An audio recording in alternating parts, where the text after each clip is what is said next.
अस्सलाम वालेकुम।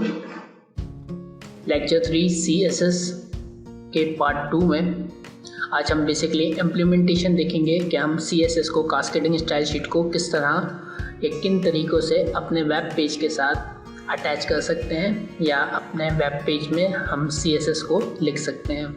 स्टार्ट करते हैं। यहाँ पे हमारे पास एक बेसिक कोड लिखा हुआ है किसी भी वेब पेज का, जिसके अंदर हमारे पास HTML का रूट टैग है, हेड का सेक्शन है, हेड में टाइटल का है एंड देन हमारे पास बॉडी का सेक्शन है। बॉडी का ओपनिंग टैग यहाँ पे हम लगा देते हैं, ठीक है, बॉडी का टैग है। सो यहाँ पे हमारे पास बॉडी का सेक्शन है। हम इसको सेव करते हैं एंड आपको मैं प्रीव्यूज़ का दिखा दूँ तो यहाँ पे हमारे पास सिंपल सा एक ब्लैंक सा पेज है जिसमें सिर्फ टाइटल लिखा हुआ है, हाउ टू ऐड CSS। सही है। सो सबसे पहले हम यहाँ पे एक सिंपल H1 हेडिंग लेवल 1 का टैग हम यहाँ पे ऐड करेंगे। लेट्स से इसमें हम लिख देते हैं ऑनलाइन SFS। सही है। एंड H1 का टैग हम क्लोज करते हैं। सही। अब हम रिफ्रेश करेंगे अपने पेज को तो हमारे पास यहाँ पे ऑनलाइन SFS आ चुका है। लेट्स से मैं ऑनलाइन का O कैपिटल कर देता हूँ तो ऑनलाइन SFS हमारे पास आ चुका है। सही है। सो अब हमने बेसिकली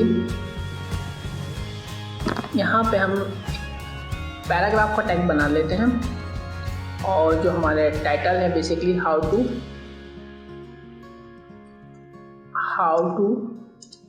ऐड CSS।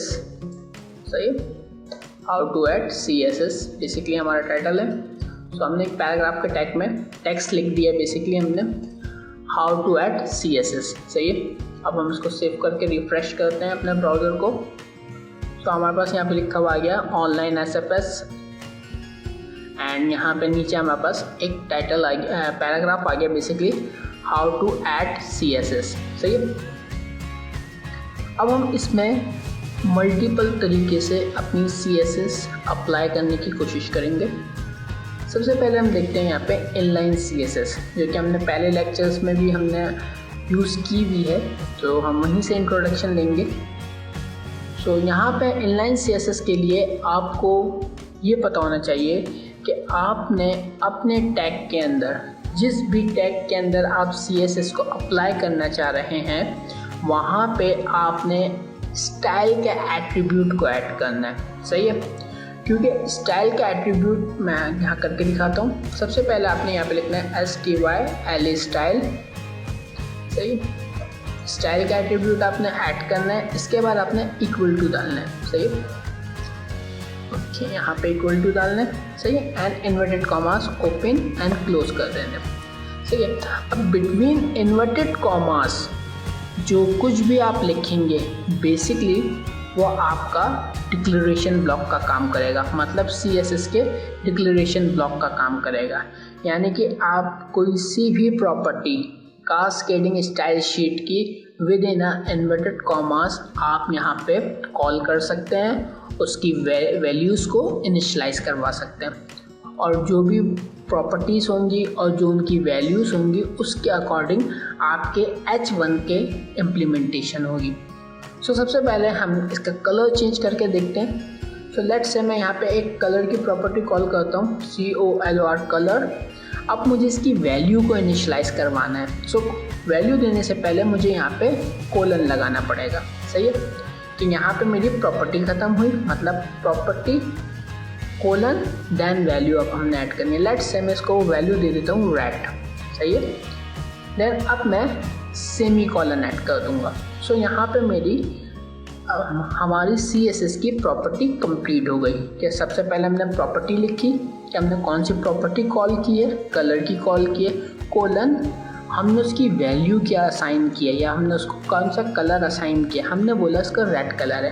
देन हमने टर्मिनेटर या सेमी कॉलन लगा दिया, जिससे हमारा ब्राउज़र ये अब समझ सकता है कि हमारी ये प्रॉपर्टी यहाँ पे क्लोज हो चुकी है। सही है। अब मैं इसको सेव करता हूँ और अपने ब्राउज़र पे जाके इसको रिफ़्रेश करता हूँ। तो अब आप देखें यहाँ पे ऑनलाइन SFS हमारे पास रेड कलर से शो हो रहा है। सही है। ओके, यहाँ पे हम देखते हैं पैराग्राफ की हमारे पास एक बेसिकली यहाँ पे इसके नीचे हमारे पास पैराग्राफ का टैग है, सही है। सो यहाँ पे भी हम एक इनलाइन स्टाइल शीट अप्लाई करके देखते हैं कैसे पे होती है। सो यहाँ पे हम लिखते हैं स्टाइल, ये स्टाइल का एट्रीब्यूट दिया है बेसिकली हमने, इक्वल टू इन्वर्टेड कॉमास में हमने डिक्लेरेशन ब्लॉक पे अब हम इसकी प्रॉपर्टीज़ को कॉल करते हैं। लेट्स से मैं यहाँ पे इसकी प्रॉपर्टी कॉल करता हूँ दोबारा से कलर से, एंड इसकी वैल्यू दे देते हैं हम ग्रीन, सही। ग्रीन कलर की हमने वैल्यू दे दी, मतलब कलर की वैल्यू हमने ग्रीन इनिशियलाइज करवा दी। हम इसको यहाँ सेव करते हैं एंड ब्राउज़र पे जाके इसको रिफ़्रेश करते हैं। सो अब हमारे पास ऑनलाइन SFS की भी ऊपर भी हमारे पास CSS अप्लाई हो गई है एंड पैराग्राफ के टैग पे भी हमारी CSS अप्लाई हो चुकी है, सही। पर मगर यहाँ पे अगर हम ये चाह रहे हैं कि एक बार तो मैंने H1 का टैग यूज़ किया तो मैंने यहाँ पे कलर यहाँ पे अप्लाई कर दिया अकॉर्डिंग टू CSS, और यहाँ पे एक पैराग्राफ यूज़ किया तो उसके ऊपर भी हमने इनलाइन CSS अप्लाई कर दी। मगर मैं अपने पेज में एक से ज़्यादा H1 के टैग यूज़ कर रहा हूँ, अपने वेब पेज में एक से ज़्यादा। मैं यहाँ पे करके दिखाता हूँ। लेट्स से मैं यहाँ पे एक और H1 का टैग यूज़ करता हूँ जिसमें मैं लिख सकता हूँ यहाँ पे टेक्स्ट प्रॉपर्टीज़, सही। टेक्स्ट प्रॉपर्टीज़ हम यहाँ पे बेसिकली डिस्कस कर रहे हैं तो हम टेक्स्ट प्रॉपर्टीज़ की ही बात करेंगे। प्रॉपर्टीज़, सही। टेक्स्ट प्रॉपर्टीज़ हमने लिखा है यहाँ पे एंड H1 को हम क्लोज करते हैं एंड हम सेव करते हैं इसको, सही है। H1 के एलिमेंट के अंदर हमने लिखा टेक्स्ट, जो हमारा कंटेंट लिखा है वो हमने लिखा टेक्स्ट प्रॉपर्टीज़, सही। हम यहाँ पे इसको रिफ़्रेश करेंगे तो यहाँ पे देखें टेक्स्ट प्रॉपर्टीज़ पे कहीं पे भी हमारे पास CSS अप्लाई नहीं हुई। क्यों? क्योंकि यहाँ पे हमने इनलाइन CSS नहीं दी। तो इसी तरह आपके एक वेब पेज पे, एक सिंगल पेज पे क्या होता है कि मल्टीपल टाइम सेम टैग आपके कॉल हुए होते हैं या यूज़ हुए होते हैं। जैसे पैराग्राफ है तो आपके वेब पेज पे एक से ज़्यादा टाइम, एक से ज़्यादा बार पैराग्राफ का टैग यूज़ हुआ होगा, सही है। इसी तरह हेडिंग 1 का टैग है तो वो एक से ज़्यादा बार भी यूज़ हो सकता है, सही है। तो वहाँ पे प्रॉब्लम ये आ जाती है, क्या आप हर बार इनलाइन CSS हर टैग को देंगे? लेट्स से एक वेब पेज है जो एक सिंगल वेब पेज है, उसमें 1000 ऑफ टैग्स यूज़ हुए हैं एंड 100 ऑफ वहाँ पे H1 के ही टैग या पैराग्राफ के टैग यूज़ हुए हैं, तो आपके 100 टाइम बार बार आप CSS को अप्लाई करेंगे इनलाइन जाके हर टैग के अंदर। इन केस आपने फर्स्ट टाइम कर भी दिया, लेट्स से आपके क्लाइंट की रिक्वायरमेंट आती है कि जी नहीं मुझे कलर चेंज करना है, सही है, अपने टेक्स्ट का कलर चेंज करना है। लेट्स से ग्रीन नहीं चाह रहे, वो आपका ब्लू कलर चाह रहे हैं, सही है, रिक्वायरमेंट है ब्लू। तो आपके 100 टाइम्स, अगर आपने 100 टाइम पैराग्राफ यूज़ किया हुआ है तो क्या 100 टाइम जाके आपने वहाँ पे ब्लू कलर करना पड़ेगा, सही है, कलर को रिप्लेस करना पड़ेगा। तो इससे बचने के लिए हम इंटरनल या एम्बेडेड स्टाइल शीट को यूज़ करते हैं, सही है। तो इंटरनल और एम्बेडेड स्टाइल शीट क्या होती है बेसिकली हम वो देखते हैं, सही है। सो लेट्स से इंटरनल या एम्बेडेड स्टाइल शीट आप बेसिकली हैट के टैग के अंदर यूज़ करते हैं, ठीक है। क्योंकि हैट के टैग के अंदर जब आप इंटरनल या एम्बेडेड स्टाइल शीट, आप जो भी कह सकते हैं इसको, दोनों ही इसी के नाम है, इंटरनल या एम्बेडेड स्टाइल शीट जब आप यूज़ करेंगे तो हैट के टैग में यूज़ करने का फ़ायदा ये होता है कि आपके क्लाइंट के आपके विजिटर के जो आपके वेबसाइट पर विज़िट करता है उसके कंप्यूटर या लैपटॉप या मोबाइल पे आपका वेब पेज बाद में डाउनलोड होता है, उससे पहले आपकी स्टाइल शीट या जो भी आपने प्रॉपर्टीज़ कॉल की भी होती है स्टाइल शीट की, वो पहले डाउनलोड हो जाती हैं, देन उसका पेज लोड होता है। तो इससे क्या होता है, जब उसका पेज लोड होता है तो उसके पास एक कंप्लीट CSS लोड हो चुकी होती है, सही है। सो हम यहाँ पे इंटरनल या एम्बेडेड स्टाइल शीट किस तरह ऐड कर सकते हैं अपनी वेबसाइट में, हम ये देखते हैं। सो इसके लिए हमें हैट के टैग के अंदर, मतलब हैट के सेक्शन के अंदर हमें स्टाइल का टैग ऐड करना होगा, STYLE स्टाइल, सही है। बेसिकली स्टाइल का भी हमने एक सेक्शन बनाना है, सही है। तो हम यहाँ पे स्टाइल का टैग ऐड करते हैं STY, इसका भी ओपनिंग एंड क्लोजिंग टैग है, सही है। And between opening and closing या ऑन एंड ऑफ टैग हम अपनी CSS को डिक्लेयर करेंगे। सही है।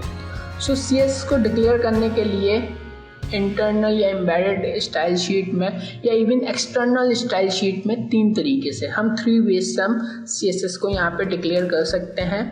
नंबर 1 कि हम किसी भी टैग का स्पेसिफिक कीवर्ड यूज़ करें।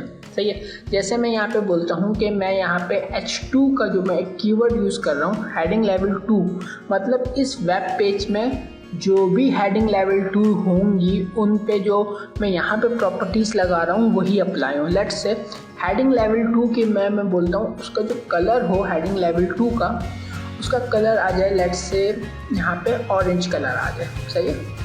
यानी कि ऑरेंज कलर ही अब इस पेज के अंदर चाहे 1 टाइम हेडिंग लेवल 2 यूज़ किया जाए, 10 टाइम्स यूज़ किया जाए या 1000 टाइम्स यूज़ किया जाए, उसका कलर ऑरेंज होगा, टेक्स्ट का कलर ऑरेंज होगा। लेट्स से मैं यहाँ पे एक हेडिंग लेवल 2 इसको सेव करते हैं हम, एंड यहाँ पे हम हेडिंग हमारे यहाँ पे हम पैराग्राफ के नीचे H2 का एक टैग लगाते हैं। सही है। एंड यहाँ पे हम H2 का क्लोजिंग टैग लगाते हैं और टैग के अंदर हम कंटेंट अपना लिख देते हैं इंटरनल, और खाली इंटरनल लिख देते हैं इंटरनल CSS। सही है। अब हम इसको सेव करते हैं और ब्राउज़र पे जाके हम प्रीव्यू देखते हैं इसका। सो हम यहाँ पे रिफ्रेश करेंगे तो इंटरनल CSS का हमारा क्या कलर आ गया, ऑरेंज कलर आ गया। सही है।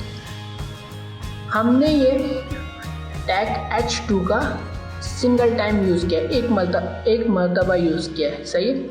आप चाहें तो इसको टेक्स्ट प्रॉपर्टीज़ वाले को भी H1 से H2 में कन्वर्ट करके देखते हैं। सही है।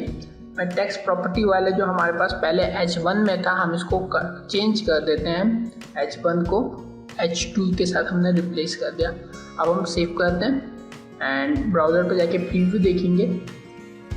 सो इंटरनल CSS के बाद हमारे पास जो टेक्स्ट प्रॉपर्टीज़ का था जो पहले H1 में था, जाहिर सी बात है आपके फाउंड का साइज़ और उसका जो स्टाइल है बोल्ड बेसिकली वो आपके अकॉर्डिंग टू हेडिंग लेवल होता है। लेकिन यहाँ पे जो कलर चेंज हुआ है, आपके टेक्स्ट प्रॉपर्टीज़ का कलर ऑरेंज हो गया, ये इस वजह से हुआ क्योंकि यहाँ पे हमने अपने इंटरनल स्टाइल शीट में H2 की प्रॉपर्टी को डिक्लेयर किया हुआ था, कलर की प्रॉपर्टी को डिक्लेयर किया हुआ था और उसके साथ हमने ऑरेंज की वैल्यू इनिशियलाइज करवाई हुई थी, मतलब ऑरेंज कलर हमने यहाँ पे टेक्स्ट का डिक्लेयर किया हुआ। सही है। सो लेट्स से यहाँ पे हम एक काम करते हैं, हम H1 के साथ थोड़ा सा कुछ चेंज करके देखते हैं कि हमने इंटरनल स्टाइल शीट भी यूज़ की हुई है। सही है।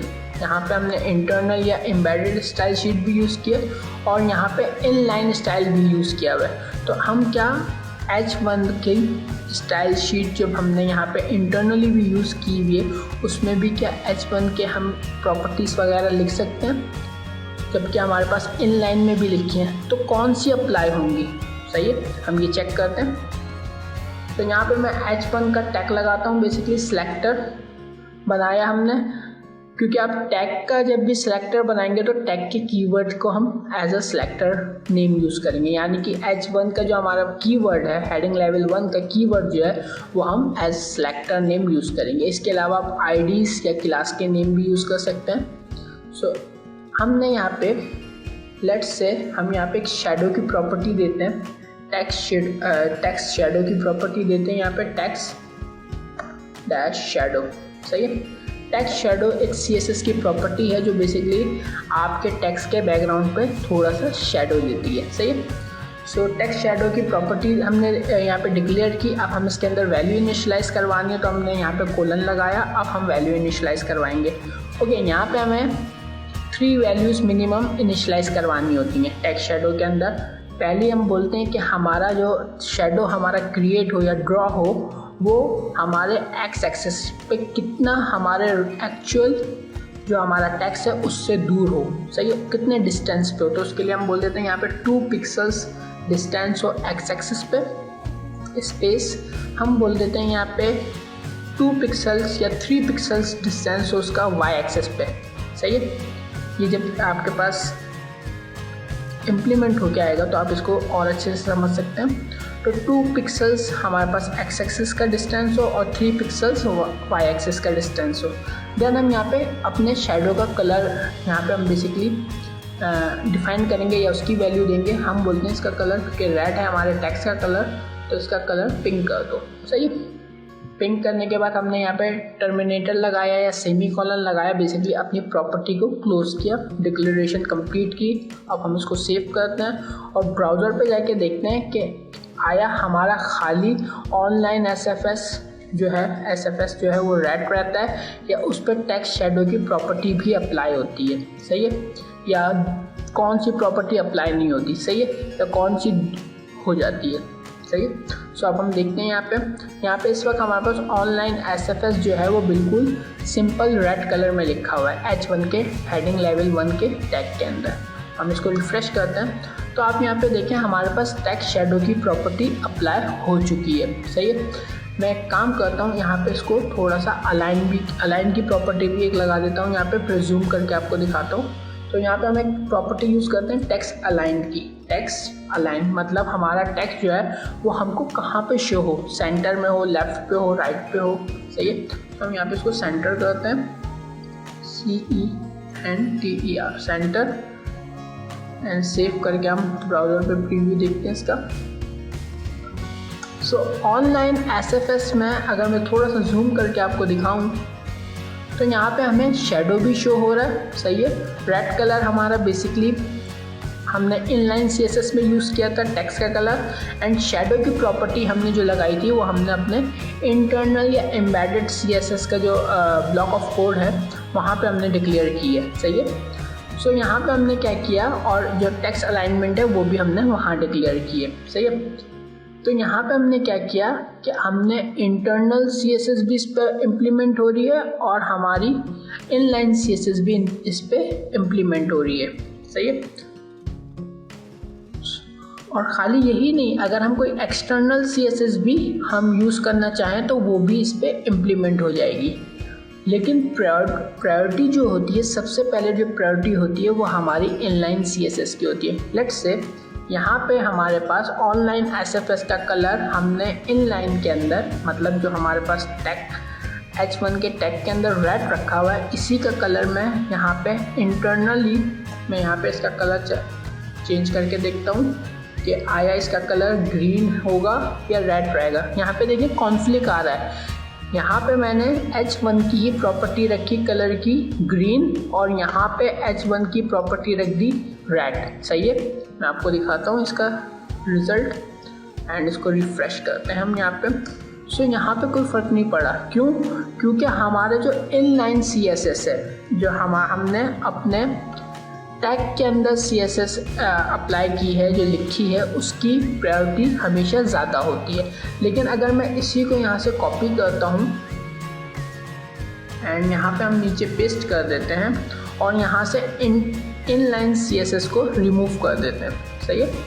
और सिंपल H1 रखते हैं तो अब इसका कलर रेड होगा या ग्रीन। सही है। हम ये देखते हैं क्योंकि यहाँ पे इनलाइन CSS अप्लाई नहीं हुई है। सही है। यहाँ पे हमारे इंटरनल CSS H1 का कोड हमारा ये अप्लाई हुआ है, ये रूल्स इस पर अप्लाई होंगे। सही है। क्योंकि यहाँ पे इसकी अपनी कोई इनलाइन CSS मौजूद नहीं है। ठीक है। हमने इसको सेव करना है और अपने ब्राउज़र पे जाते हैं और इसको रिफ़्रेश करते हैं। सो यहाँ पे देखें, यहाँ पे हमारे पास ग्रीन कलर से ऑनलाइन एसएफएस लिखा हुआ आ चुका है।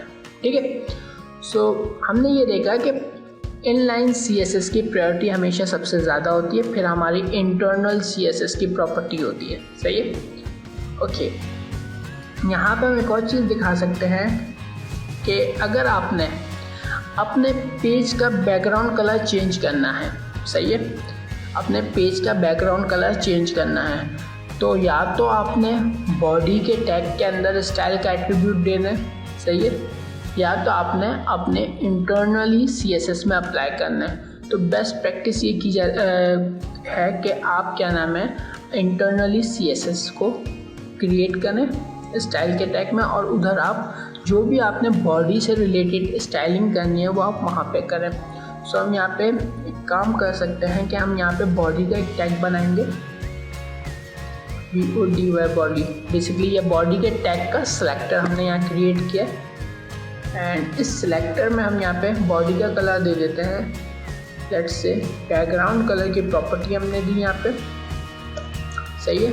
एंड बैकग्राउंड कलर हम दे देते हैं ब्लैक, सही है। एंड हम इसको टर्मिनेटर मतलब सेमीकोलन लगा के अपनी प्रॉपर्टी को क्लोज करते हैं और इसको सेव करके ब्राउज़र पे जाके देखते हैं इसका प्रीव्यू। सो यहाँ पे हमने इसको रिफ्रेश करते हैं। सो यहाँ पे ऑनलाइन SFS लिखा हुआ आ रहा है, ऑनलाइन SFS ग्रीन से लिखा हुआ आ रहा है एंड हमारे पास यहाँ 2 टैक्स, 3 हमारे पास टैक्स और भी लिखे हुए आ रहे हैं, ठीक है। यहाँ पे अब हम बात करेंगे हमारी एक्सटर्नल स्टाइल शीट की, फिर हम कंपैरिजन करेंगे कि तीनों में हम जो चेंजेस करेंगे तो किसकी प्रायोरिटी ज़्यादा है। अभी हमने ये देखा कि इनलाइन CSS की प्रायोरिटी सबसे ज़्यादा होती है, फिर हमारे पास इंटरनल की होती है। अब हम इसमें एक्सटर्नल स्टाइल शीट भी हम ऐड करते हैं कि हम अलग से एक्सटर्नली एक फ़ाइल बनाएंगे जो स्पेसिफिकली हमारी स्टाइलिंग के लिए होगी, जिसके अंदर HTML का कोड हम नहीं लिख सकते, सही है। हमने पार्ट 1 में CSS के यही पढ़ा था कि हम HTML के टैग के अंदर तो हम यहाँ CSS ऐड कर सकते हैं, ठीक है, मगर CSS के फाइल के अंदर हम HTML ऐड नहीं कर सकते। तो एक्सटर्नल स्टाइल शीट बनाते हैं, फिर हम उसके एडवांटेजेस और डिसएडवांटेजेस पे भी डिस्कस करेंगे। एक्सटर्नल स्टाइल शीट बनाने के लिए हम यहाँ से एक न्यू फाइल लेते हैं एंड इसको सेव एज करवाते हैं। पहले से ही सेव एज करवाने के लिए हमने यहाँ पे जो चीज़ याद रखनी है या जो चीज़ इम्पॉर्टेंट है वो आपको इसका एक्सटेंशन इम्पॉर्टेंट है, सही है। सबसे पहले मैं इसको लेट्स से इसका नेम रखते हैं हम यहाँ पे माई स्टाइल या माई CSS मैंने इसका नेम रखा अपनी फाइल का माई CSS, सही है। डॉट, अब डॉट आप फाइल का नेम कुछ भी रख सकते हैं, लेकिन एक्सटेंशन बहुत इंपॉर्टेंट है। आपने यहाँ पे .css ज़रूर लिखना है, सही है, .css। चलिए मैं इसका नाम माई CSS के बजाय मैं यहाँ पे रख देता हूँ इसको माई स्टाइल, सही है, माई स्टाइल 2, ठीक है। माई स्टाइल 2 के नाम से मैंने इसको सेव किया है, सेव करता हूँ मैं अभी, सही है। लेकिन इसका एक्सटेंशन क्या है, .css। ये .css इंपॉर्टेंट है क्योंकि अगर ये एक्सटेंशन नहीं होगा ये फाइल कभी भी आपकी ओपन ही नहीं होगी और ब्राउज़र इसको कभी भी as a style sheet consider ही नहीं करेगा, ठीक है। सो हमने इसको यहाँ से माई स्टाइल 2.css के नाम से हमने इसको रखा एंड हम इसको सेव कर देते हैं। ओके, यहाँ पे हमारी स्टाइल शीट की क्रिएट हो गई, मतलब एक फ़ाइल हमारी क्रिएट हो गई, ठीक है।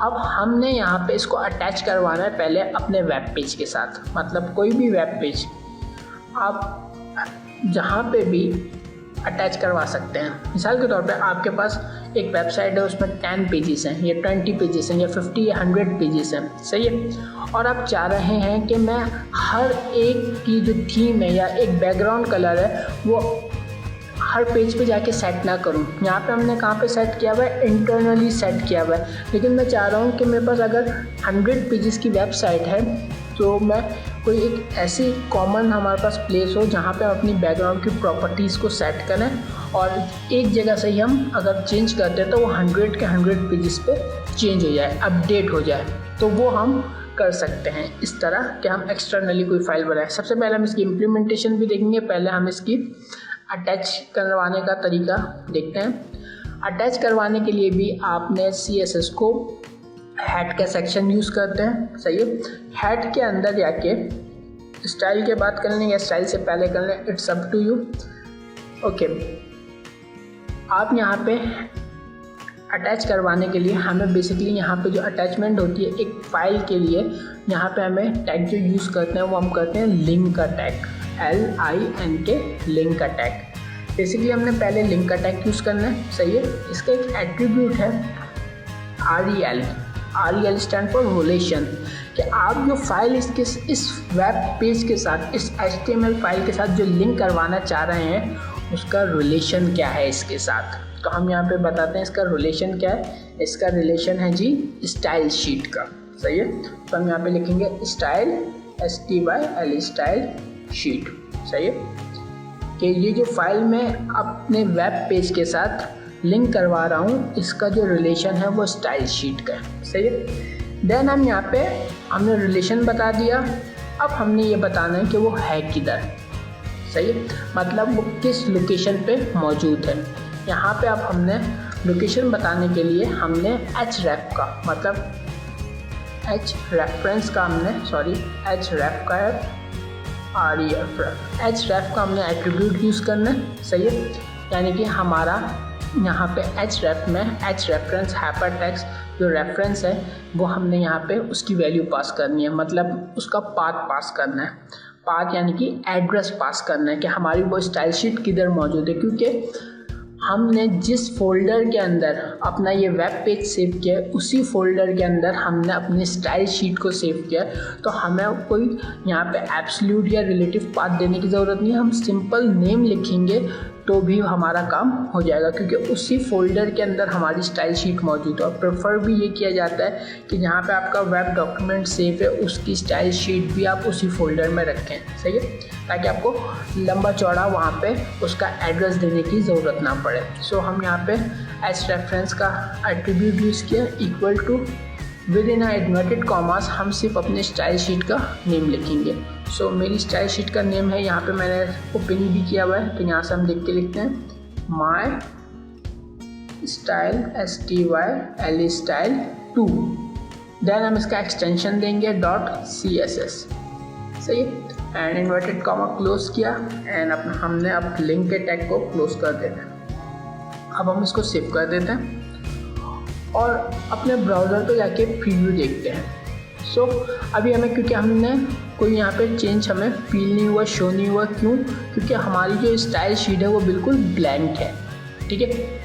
सो हम यहाँ पे एक काम कर सकते हैं कि हमने जो बैकग्राउंड यहाँ पे चेंज किया है, बैकग्राउंड बॉडी का जो हमने सिलेक्टर यूज़ किया है, बेसिकली क्रिएट किया और उसके अंदर बैकग्राउंड की प्रॉपर्टी यूज़ की है और उसकी वैल्यू ब्लैक रखी है, यानी कि हमारा बैकग्राउंड ब्लैक हमें नज़र आ रहा है।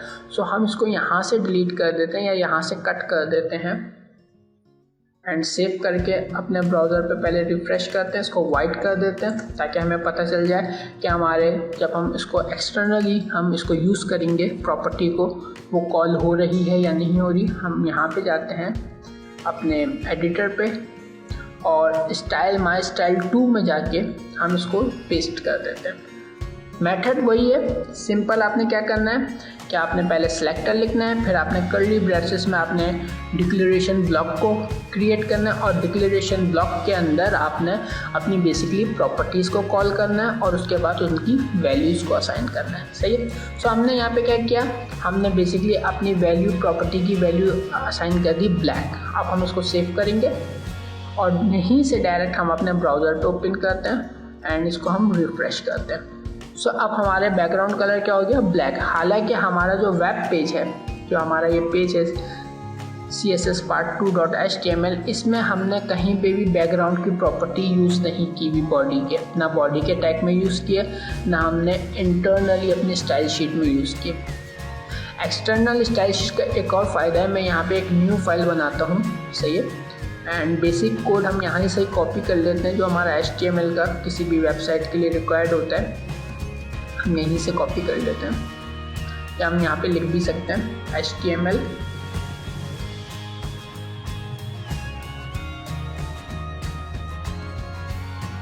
सही है, HTML, okay, HTML and then हम यहाँ पे लगाते हैं बॉडी का टैग लगा देते हैं डायरेक्ट, सही है, क्योंकि हमने यहाँ पे सिर्फ अपनी स्टाइल शीट को इम्प्लीमेंट करके दिखाना है एक्सटर्नली वो हो रही है या नहीं हो रही। तो हम इसमें ज़्यादा चीज़ें हम ऐड नहीं करेंगे। हैड का टैग भी हम लगाएंगे क्योंकि हमें लिंक करवाना है, तो हमें हैड का टैग यहाँ पे मस्ट यूज़ करना है।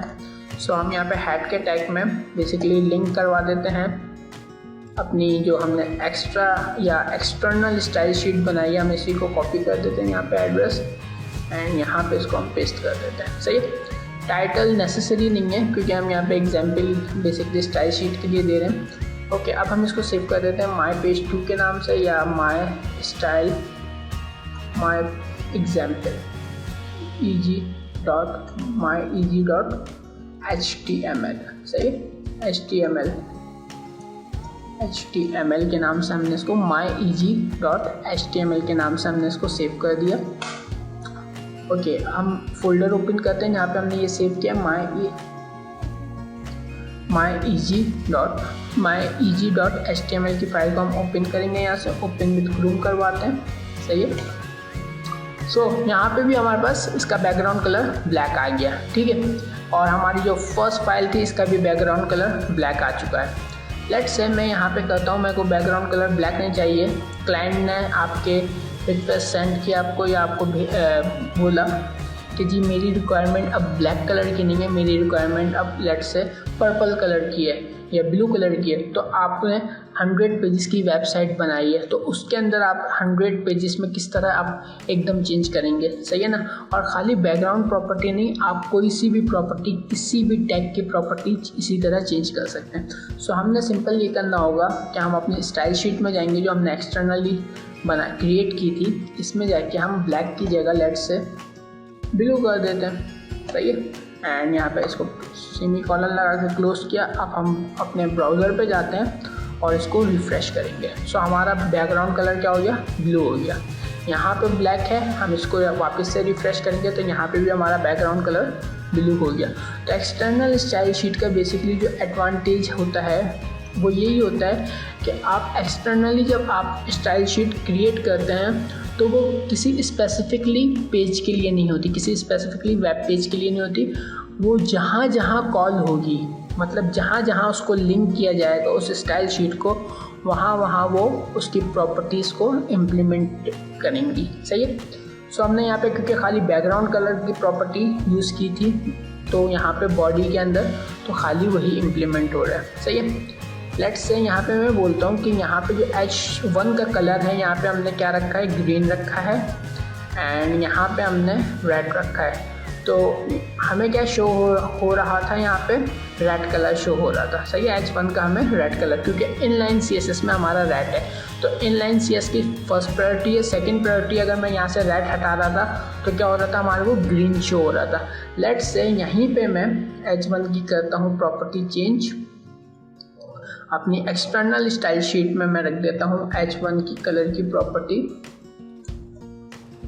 H1 की कलर की प्रॉपर्टी में हम यहाँ पे असाइन कर देते हैं पर्पल, सही है, पर्पल। अब हम सेव करते हैं एंड ब्राउज़र पे जाके हम रिफ़्रेश करते हैं तो यहाँ पे कहीं पे भी हमारे को पर्पल शो नहीं हो रहा। क्यों? क्योंकि यहाँ पे हमने जो इनलाइन CSS इधर इस वाले H1 में यूज़ की थी तो यहाँ पे रेड कलर हमें शो हो रहा है, क्योंकि वहाँ पे इनलाइन CSS में हमने, यहाँ पे अगर मैं आपको दिखाऊं, इनलाइन CSS में हमने इसको रेड असाइन किया हुआ है कलर, ठीक है।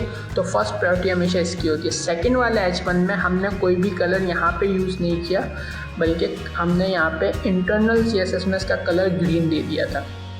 तो इस वजह से यहाँ पे हमें ब्राउज़र पे ग्रीन शो हो रहा है, ठीक है, क्योंकि सेकंड प्रायोरिटी आपकी इंटरनल स्टाइल शीट की होती है। थर्ड और लास्ट प्रायोरिटी हमारी एक्सटर्नल की होती है। मैं एक काम करता हूँ, यहाँ से इस ग्रीन को रिमूव कर देता हूँ एंड यहाँ से इस रेड को रिमूव कर देता हूँ, सही है, या इस पूरे स्टाइल को ही रिमूव कर देता हूँ, सही। एंड सेव करते हैं हम इसको। अभी ना यहाँ पे हमने कोई टेक्स्ट का कलर चेंज किया है और ना यहाँ पे हमने H1 के अंदर कोई टेक्स्ट का कलर दिया है और ना यहाँ पे हमने कोई कलर दिया है, सही। एक्सटर्नल स्टाइल शीट में हमने यहाँ पे पर्पल कलर असाइन कर दिया है H1 में, सही है। H1 का सिलेक्टर बना के अब हम इसको देखते हैं ब्राउज़र पे जाके, इसको रिफ़्रेश करेंगे तो यहाँ पे इसने क्या किया, हमारे ब्राउज़र ने पर्पल कलर हमारे दोनों H1, मतलब आपके पेजेस में जितनी बार भी H1 यूज़ होगा उसका कलर हमेशा पर्पल होगा, सही है। अनटिल अनलेस या तो आप इंटरनल स्टाइल शीट में उसका कलर चेंज स्टाइल के यहाँ पे हम सिलेक्टर जो हमारा है H1 का, इसके अंदर कोई कलर चेंज नहीं कर देते, या हम यहाँ पे बेसिकली इन लाइन में इसका कलर कोई चेंज नहीं कर देते, सही है। सो आज की क्लास में हमने ये देखा कि हम जो हमारे पास 3 डिफरेंट स्टाइल शीट है हम उसको किस तरह अपने पेज के साथ या अपने वेब पेज पे अप्लाई कर सकते हैं, उसको लिंक कर सकते हैं, सही है। तो आज के लिए इतना ही, अपना ख्याल रखिएगा, खुदा हाफिज़।